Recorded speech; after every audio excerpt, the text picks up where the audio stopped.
नमस्कार, स्वागत है आपका कलम की जीत न्यूज चैनल में। मैं बिहार से राजू कुमार एक बार फिर आपका स्वागत करता हूं।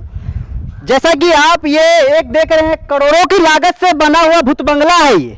इसको पंचायत भवन सरकार नहीं कहा जा सकता, क्योंकि इसमें दिनांक 16/2/2022 को आम सभा का लगा था।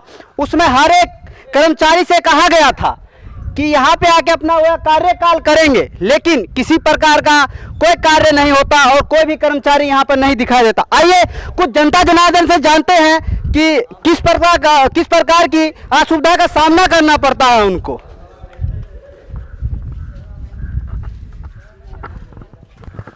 क्या नाम हुआ आपका? बलराम कुमार है। आप ये करोड़ों की लागत से जो पंचायत भवन सरकार बना हुआ है, मेरे हिसाब से तो पंचायत भवन सरकार तो नहीं बना हुआ ही, करोड़ों की लागत से भूत बंगला बना हुआ है जिसमें किसी भी भूत का वास नहीं हुआ आज तक। तो इसके बारे में आपका क्या कहना है? आप बिशनपुर अभी पंचायत की जनता है, तो आपका क्या कहना है इसके बारे में? हम जब से देख रहे हैं जो बना है पंचायत भवन, यहाँ पर कोई कार्य करने का कोई रूले नहीं है कहीं कुछ। जो भी कुछ बना है, जो भी बना है पूरा ठोस बना ही नहीं है। अब कितना लागत का है कोई एस्टिमेट कहीं कुछ दिखाई नहीं रहा है। इसमें क्या होना चाहिए क्या नहीं होना चाहिए इसका कोई रूल रेगुलेशन है ये नहीं है। तो हम क्या समझे कि यहाँ कौन काज होगा, या खाली खंडहर बनाया गया है कि किसी काज के लिए बनाया गया है। ये सब किसी को मतलब पब्लिक को पता नहीं है कि यहाँ क्या होगा, इसमें क्या प्रोसेस होना चाहिए, ये सब किसी को पता नहीं है। सिर्फ बन गया है, बना हुआ है, कोई ले जा रहा है कोई दे जा रहा है। जैसा कि बलराम जी का कहना है कि करोड़ों के लागत से तो बन गया है ये पंचायत भवन सरकार, लेकिन इसी में किसी भी कर्मचारी का आगमन नहीं हुआ आज तक। और यहाँ पे अभी 16 फरवरी 2022 को जो सभा लगा था, उसमें पंचायत सेवक, रोजगार सेवक, इंदिरा सहायक सबने कहा था कि हम हफ्ता में 2 दिन टाइम देंगे इस पंचायत के अंदर, लेकिन किसी भी कर्मचारी का कोई योगदान नहीं रहा है अभी तक। आइए, एक प्रत्याशी हैं जो सरपंच पद से जो 660 वोटों के दावेदारी हैं, आइए उनसे हम मिलते हैं और पूछते हैं किस असुविधा का है, क्योंकि इनको भी दिक्कत है उस चीज का। इनके पिताजी गुजर गए थे और वो अभी तक मृत्यु प्रमाण पत्र अभी नहीं बना है।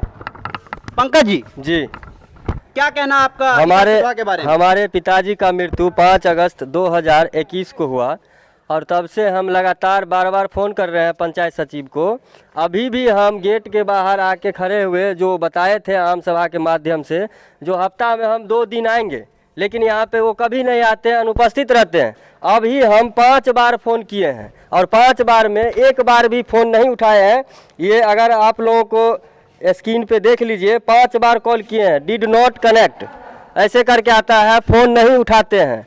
मनरेगा रोजगार सेवक को फ़ोन किए, वो भी फ़ोन नहीं उठाए हैं, कोई रिस्पांस नहीं है, कोई जवाब नहीं है। यहाँ का देख रेख करने वाला कोई नहीं है। ये ऐसे ही करोड़ों रुपए के लागत से बना हुआ है ये पंचायत सरकार भवन, ये खंडहर के जैसे दिखता है। यहाँ पे कोई कर्मचारी यहाँ उपस्थित नहीं होता है, कोई समय नहीं है, कोई नियम नहीं यहाँ पे। जैसा कि जो प्रत्याशी पंकज कुमार झा थे, उन्होंने अपनी भावना प्रकट की कर्मचारियों के प्रति। तो आइए, जो अभी प्रेजेंट में सरपंच साहब है पंचायत भवन सरकार में है, वो आइए उनसे रूबरू होते हैं और जानते हैं कि आम सभा उस दिन हुआ था तो किस प्रकार का।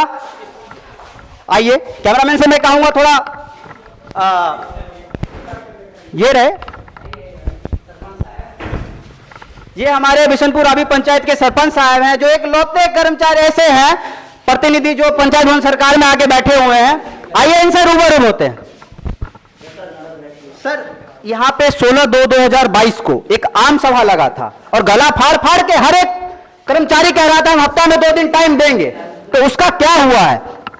जी, टाइम दिया गया था और पावस प्रीतम जी जो हैं मेरे ग्राम सेवक हैं, वो उन पर बहुत ज़्यादा तनातनी हुई थी यहाँ के जनता लोग से।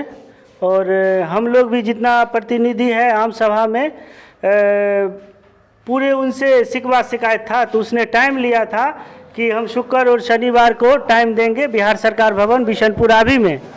लेकिन ऐसा कुछ हो नहीं रहा है, जिसके कारण सभी लोग उत्सुक हैं जैसा कि सरपंच साहब जनप्रतिनिधि हैं, जनप्रतिनिधि के नजर से देखा जाए तो जनप्रतिनिधि चाहे मुखिया हो चाहे सरपंच हो, अपना कार्यकाल वो ठीक ढंग से कर रहे हैं, लेकिन कर्मचारी इस बात का सहयोग नहीं दे रहे हैं। और पंचायत भवन सरकार जो लाखों करोड़ों के संपत्ति से बना हुआ है, वो एक बार भी आके इन पे बैठते नहीं है, ना ही काम करते। सरपंच साहब, मैं आपसे पूछना चाहूंगा, खानपुर प्रखंड है आपका, खानपुर प्रखंड की दूरी यहाँ से कितने दूर किलोमीटर की होगी?